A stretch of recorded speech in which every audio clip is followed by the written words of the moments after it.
News18 के social व digital platform पे आप सबका खैर मकदम है। मैं हूं फिरदौस खांडे। सब डिवीजन गुंदो में अगर R&B PWD स्पेशल डिवीजन की बात की जाए तो कल एक आग की वारदात यहां पेश आई थी। एक अटेम्प्ट की थी क्योंकि रिकॉर्ड रूम में आग लगाने की कोशिश की गई थी या खुद ही लगी है, क्योंकि ये पार्ट ऑफ इन्वेस्टिगेशन है, या शॉर्ट सर्किट था। हम क्या कहें क्या नहीं कहें इस पे हम तबसरा नहीं करेंगे। लेकिन कल जो आग यहां लगी उसके बाद जो है यहां के जितने भी ऑफिशियल हैं उन्होंने टेलीफोन करके जो है कंसर्निंग पुलिस स्टेशन में इंफॉर्मेशन दी कि यहाँ एक आग की वारदात हो रही है। उसके बाद यहां पुलिस आई जिसमें डीवाईएसपी गुंदो बलेसा, राजकुमार कौल, उनके साथ स्टेशन हाउस ऑफिसर शाहनवाज गिरी थे। उन्होंने पूरे इस बिल्डिंग का जायजा किया। उसके बाद जो है एक्सियन ऑफिस जो है उसका पर्सनल ऑफिस जो है एग्जीक्यूटिव ऑफिसर गुंदो बलेसा का ऑफिस जो है उसको लॉक लगाया गया और उसके बाद जितने भी ऑफिशियल हमारे साथ यहां थे उनका ऑफिस भी लॉक किया गया। उस दो मेहमान बड़े इंपॉर्टेंट फिगर्स हैं, वो पूरी बलेसा नहीं बल्कि जिला डोडा की। एक एग्जीक्यूटिव ऑफिसर वक्फ बोर्ड डोडा जावेद साहब जरगर हैं और उनके साथ शेख मनीर अहमद जो president contractor association Gundo Balesa हैं। इनका बड़ा करीबी रोल रहता है सोसाइटी में, माशरे में, कि जब भी कोई मसाइल बनते हैं, जब भी कोई मसाइल उठते हैं तो इनका रोल एक मिडल रोल रहता है, इनका एक करीबी रोल रहता है, मीडिएटर का काम करते हैं। हम बराह रास्त उनके पास आएंगे और पूछना चाहेंगे जावेद साहब जरगर जो एग्जीक्यूटिव ऑफिसर जिला डोडा वक्फ बोर्ड हैं, हम उनसे पूछना चाहेंगे जावेद साहब कल एक आग की वारदात यहां रोनमा हुई, पुलिस इसमें जो है जांच कर रही है, देख रही है, इन्वेस्टिगेशन कर रही है, तो क्या कहना चाहोगे? क्योंकि आप कॉन्ट्रैक्टर्स जो होते हैं two sides of same coin, क्योंकि ऑफिशियल आपका रिलेशन बड़ा करीबी रिलेशन होता है, तो आपको भी बड़ा दुख हुआ होगा कि आग नहीं लगनी चाहिए थी रिकॉर्ड रूम में या कहीं भी। फेसबुक पे ही हमें पता लगा सोशल मीडिया के जरिए कि गुंदो स्पेशल सब डिवीज़न में आग की एक वारदात रोनमा हुई है। तो हमें भी बड़ी तशवीश पड़ी। तो आज जब हम डिवीज़न में आए देखा तो हमने देखा कि अगर कैशियर के रूम में आग लगी होती तो एक बहुत बड़ा खसारा होना था ठेकेदारों को भी और पब्लिक को भी, क्योंकि कैशियर के रूम में तमाम हमारी जितनी भी पेमेंट्स मिलती हैं या पेमेंट्स पेंडिंग होती हैं वो सारा, या कैंप कलर के रूम में आग लगी होती तो वहाँ पे भी ठेकेदार और पब्लिक के रिलेटेड जितने भी कागजात होते हैं वहाँ, तो रिकॉर्ड रूम में वो भी थोड़े से एक हिस्से में आग लगी हुई है।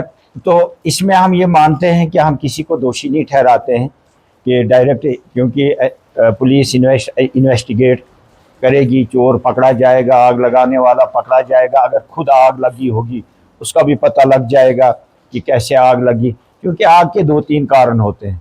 एक तो ये कारण है कि रिकॉर्ड रूम है, कोई बंदा बीड़ी सिगरेट पीने के बहाने और चोरी छुपे ओपन तो दफ्तरों में सिगरेट बीड़ी पी नहीं सकते हैं, कहीं चोरी छुपे कोई बाथरूम में कोई कहाँ पीता है, या एक वो कारण हो सकता है सर्किट शॉर्ट हो सकता है।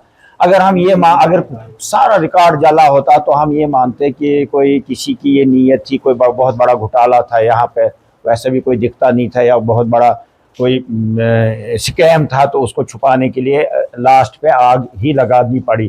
तो ऐसा कोई मसला है नहीं। तो या तो यही 2-3 कारण हो सकते हैं, या शॉर्ट सर्किट हो सकता है, या किसी ने चोरी से सिगरेट बीड़ी पीते पीते वहाँ पे रह गया तो सुबह तक आग सुलगते या कुछ ऐसे भी लोग होते हैं कल्प्रिट के डिवीज़न को बदनाम करने के लिए कि चलो जी हम इसमें, क्योंकि जब से ये डिवीज़न खुली है यहाँ पे बड़ा समूथ काम चला है, ना कोई ऐसा विजिलेंस का कोई ऐसा केस हुआ, ना कोई ऐसा स्कैम है यहाँ पे, ना कोई ऐसा घोटाला है। यहाँ पे बड़ा समूथ काम चला आज तक। जहाँ पे ये चीज़ें स्कैम या कोई घोटाले का चक्कर होता है वहाँ पे शक किया जा सकता है कि जानबूझ के आग लगाई गई। लेकिन बहरहाल पुलिस, हमारी जम्मू कश्मीर पुलिस जो है वो बड़ी काबिल पुलिस है, बड़े बड़े केस सॉल्व करते हैं, वो भी इस केस को सॉल्व करेंगे, लेकिन ये पार्ट ऑफ इन्वेस्टिगेशन है। दूसरी बात, मैं आपके सोशल मीडिया के ज़रिए परसों चूँकि यहाँ के एक्सियन साहब की ट्रांसफ़र हुई तो कल एक्सियन ने आना था, AEE आना ज्वाइन करना था, तो वो कहते हैं सिर मुढ़ाते ही ओले पड़ गए। पहले ही उनको डर लग गया, ऐसे तो इस फार फलंग एरिया में कोई अफसर आना नहीं चाहता है, जो भी आता है अपने 2 साल 1.5 साल निकालने के लिए, यानी वो उसी वक्त गिनती शुरू करता है। अच्छा आज 330 दिनों या 400 दिनों में से एक दिन घट गया, कल दूसरा दिन घट गया, तो वो भी पता नहीं सहमे हुए हैं। मैं आपके माध्यम से उनसे भी रिक्वेस्ट करता हूं, जो एक्शन यहाँ लगा है, कि आप बेफिक्र होकर यहाँ ज्वाइन कीजिए। यहाँ इस डिवीज़न का रिकॉर्ड है, ना यहाँ कभी कभी लड़ाई झगड़ा हुआ, ना कोई स्कैम हुआ है, ना कोई ऐसी परेशानी पड़ी है। तो ऐसी कोई बात नहीं, आप बेफिक्र होकर यहाँ ज्वाइन कीजिए। यहाँ की पुलिस, एडमिनिस्ट्रेशन, SDM साहब, SHO साहब या अपने SDPO साहब, सारी एडमिनिस्ट्रेशन फुल ताउन देगी, और साथ साथ में इन्वेस्टिगेशन भी चलेगी, साथ साथ में दफ्तर भी चलेगा। सारी चीज़ें, आप जब आदमी कोई मर जाता है तो फिर क्या वहाँ हाथ खड़े करने, सारी चीज़ें, दुनिया का निज़ाम ही चलाना पड़ता है। तो यहाँ मेरी यही गुजारिश है। जो सब जो अब हमने सुना तो हम फ़ौरन यहाँ पहुँचे, तो यहाँ काफ़ी अफरा तफरी थी, पुलिस भी आई हुई थी, सारे आए हुए थे, और पत्रकार भी बहुत हजूम में आए हुए थे। तो उसके बाद हमको पता चला यहाँ ऐसा ऐसा मसला हुआ है। अब तक यहाँ लाख हो गया था, तो हमने यही सोचा कि इसमें इन्वेस्टिगेशन तो होनी चाहिए, मैटर ऑफ इन्वेस्टिगेशन है, और इसमें जांच होनी चाहिए, क्योंकि रिकॉर्ड रूम में आपको पता है कि हमारा ही रिकॉर्ड होता है, कंट्राक्ट का। हाँ, उसमें प्रोजेक्ट होते हैं, DPRA होती है, हमारी टेक्निकल सेंक्शन होती है, ए होती है, हमारे डिपॉजिटें होती हैं, हमारा सारा अलॉटमेंट वगैरह सारा वहीं होता है, जो भी हमारे बिल्स वगैरह हैं वो वहीं होते हैं। तो ये सारा हमारा ही घड़ी गोल होना था, लिहाजा हम बाल बाल बचे हैं। इसलिए हम एडमिनिस्ट्रेशन से रिक्वेस्ट करते हैं कि इससे ये जो मैटर ऑफ इन्वेस्टिगेशन है इसमें जांच की जाए। पहले FIR की होनी चाहिए, उसके बाद जो है आज टीमें आ चुकी है, FSL की टीम भी आ चुकी है, वो देख लेंगे कि किसने क्या किया है। तो इसलिए डिपार्टमेंट को भी पूरा पूरा साथ देना चाहिए इन्वेस्टिगेशन जांच करने वालों को। शेख साहब, मैं आपसे एक और सवाल पूछना चाहूँगा। अगर इस वक्त की बात की जाए, जो डेली रेटेड वर्कर्स हैं, चाहे वो R&D में हैं, चाहे वो PHE डिपार्टमेंट में हैं, किसी में, उनका देखो कितना रोल रहता है इस वक्त, किन किन पहाड़ियों पे जाके वो काम करते हैं। बहुत सारे वाक़ात ऐसे हुए जिनमें उनकी जानें भी चली गई। उनका क्या रोल रहा है? क्योंकि आपको मैं बताऊं कि आप ज़्यादा कंसर्न हो इनके साथ, क्या कहना चाहोगे? देखिए, मैं सबसे पहले, अब इस वक्त जितने भी परमानेंट मुलाजिम सारे रिटायर हो चुके हैं। अब सिर्फ यहाँ HR जो है, जो लगाए गए, वही ड्यूटियाँ देते हैं। तो इनको सिर्फ 9,993 रुपये जो माहाना मिलता है, इतना। बाकी स्टेट्स में जो है महंगाई बता देते हैं, वहाँ के CM लोग, जो हमारे ग्रेजुएट लोग होते हैं, उनको 5,000 देते हैं। मतलब यहाँ 9,000 लेके तो इनको 20-20 किलोमीटर की लाइनें जो दी गई है, और इतना हसास एरिया है कि वहाँ जाके जो है वो पानी को ठीक करते हैं, उलाते हैं। तो बहुत बड़ा काम है। तो मैं कहता हूँ इनके पीछे जो है क्या बहुत सारी लोग लगे हुए हैं। मैं सोचता हूँ कि कम से कम हमारे ही लोग हैं, यहाँ के लोग हैं, हमारे गांव के हैं, हमारे गांव के लगे हैं। अगर वो लगे हैं तो दूसरे भी लग जाएंगे। इसलिए इसके पीछे नहीं जाना चाहिए। ये एक रोज़गार का मसला है, हर घर में रोज़गार थोड़ा थोड़ा गया है, और वो इनसे बहुत सारा काम लेते हैं डिपार्टमेंट, बहुत ज़्यादा काम HR वर्कर्स से। तो मैं कहता हूँ इनके लिए मुबारक है कि किन किन एरियाओं में जाते हैं। हमने भी यहाँ काम किया JGM के थ्रू, और कहाँ से हमने पाइपलाइन बिछाई, 30-30 किलोमीटर, 32-32 किलोमीटर से उन लाइनों को स्टैंड रखना इन्हीं माँ के लाल का काम है। मैं कहता हूँ मुबारक है इनका। आखिरी मैसेज क्या होगा जय साहब आपका? मेरा यही मैसेज है, जैसे आपने कहा कि HR वर्कर्स या उनके खिलाफ कोई एक रिजेंटमेंट है या कुछ लोगों को ये हो, मैं उनसे कहता हूँ कि यार अल्लाह पाक को वही अमल पसंद है जो किसी को माफ़ करना।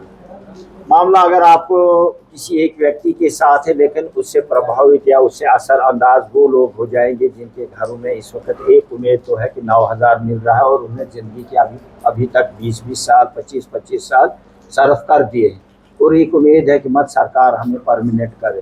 किया परमानेंट अरसा दराज से वो इस आपको पता कि अभी तक हमारे आधे से ज़्यादा लोग रिटायर भी हो गए। कुछ लोग, मेरे गांव के 2 HR वर्कर बेचारे इसी काम करते करते मर गए, और उनका जिनने 12 साल इस डिपार्टमेंट में दिए थे, लेकिन उनके किसी बच्चे को या उस जवान बेवा को नहीं लगा। SRO 43 जिसे गवर्नमेंट ने चलाया है, देना चाहिए था उनको भी। SRO 43 हक बनता, वो भी सरकार का वही काम करते हैं जो परमानेंट स्टाफ करता है, लेकिन नहीं दिया गया।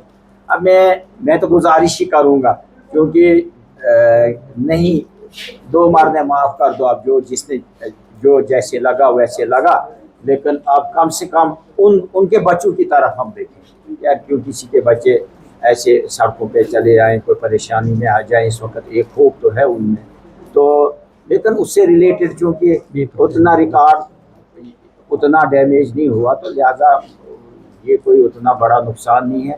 लेकिन मैसेज मेरा यही एडमिनिस्ट्रेशन से गुजारिश करता हूँ, SDM साहब से, कि आप एक्सीडेंट साहब से रुजू करो, उनको कहो आओ ज्वाइन करो, जल्द अज जल्द जल्द ज्वाइन करो, लोगों की सफरिंग ना हो। बहुत बहुत शुक्रिया। तो बहुत शुक्रिया दोनों मेहमानों का, जावेद साहब जरगर जो एग्जीक्यूटिव ऑफिसर जिला डोडा वक्फ बोर्ड के हैं, और उनके साथ उनके हमरा जो थे शेख मनीर अहमद जो प्रेसिडेंट कॉन्ट्रैक्टर एसोसिएशन गुंदोबल से हैं। इनका एक साफ मैसेज है कि जो गुनहगार है उसको बख्शना नहीं चाहिए, जिसने ये वारदात की है या खुद लगी है, क्योंकि ये पार्ट ऑफ इन्वेस्टिगेशन है। और उन्होंने मजीद कहा कि जो डेली वेजर्स इस वक्त हैं, जो डेली रेटेड वर्कर्स हैं, उनका जो रूल इस वक्त रह रहा है 20-20 किलोमीटर 10-10 किलोमीटर पे वो अपनी ड्यूटी शुरू कर रहे हैं। तो उम्मीद करते हैं कि इस वक्त आप देख रहे हैं कि इस वक्त FSL की टीमें भी डोडा से यहाँ आई हैं, वो इस चीज को जो है माइनर देख रहे हैं, यानी बिल्कुल माइनर तरीके से देख रहे हैं कि कहाँ क्या हुआ है, क्योंकि पुलिस के मामले में हम कभी इंटरवीन नहीं करेंगे, कभी जो है इंटरप्ट नहीं करेंगे। हम एडवोकेट टीम के लिए फिरदौस Khande, sub division R&B office Gundo डोडा।